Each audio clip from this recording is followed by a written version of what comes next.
দেশে বর্তমানে ১,৯২,৯১৯ metric ton petrol, diesel, octane ও জেট ফুয়েল মজুত রয়েছে বলে জানিয়েছে জ্বালানি বিভাগ।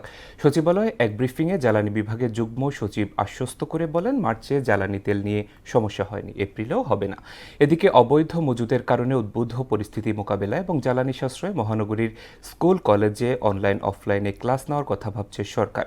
এ বিষয়ে মন্ত্রিপরিষদের চূড়ান্ত সিদ্ধান্ত হবে বলে জানিয়েছেন শিক্ষামন্ত্রী। শামীমুজ্জামান চৌধুরীকে সঙ্গে নিয়ে আরো জানাচ্ছেন তানজিদ ভুঁইয়া।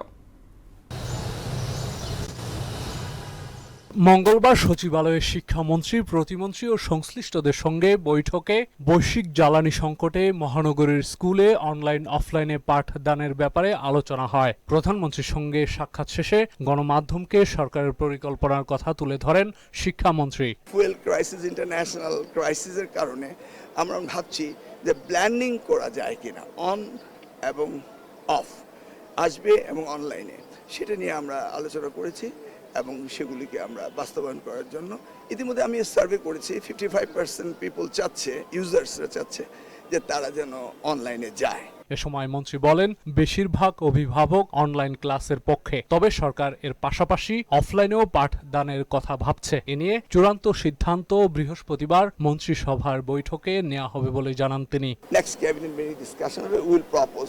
মাননীয় প্রধানমন্ত্রী ডিরেকশন দিয়েছেন আমাদেরকে, সেই উনার ডিরেকশন অনুযায়ী আমরা কাজ করছি।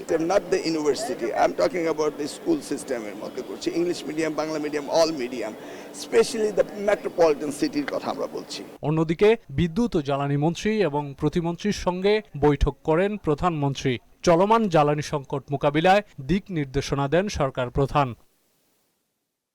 পরে সংবাদ সম্মেলনে জানানো হয়, তেল মজুত ও অনিয়মের অভিযোগে ৩,৫৫৯ অভিযানে মামলা হয়েছে ১,২৪৪টি। তেলের পর্যাপ্ত মজুত আছে জানিয়ে পরিস্থিতি উন্নতির আশা জানান জ্বালানি ও খনিজ সম্পদ বিভাগের যুগ্ম সচিব মনির হোসেন চৌধুরী। ৩০ মার্চ ২০২৬ আমাদের উদ্ধারকৃত জ্বালানি তেলের পরিমাণ হচ্ছে টোটাল ৮৭,৭০০ লিটার।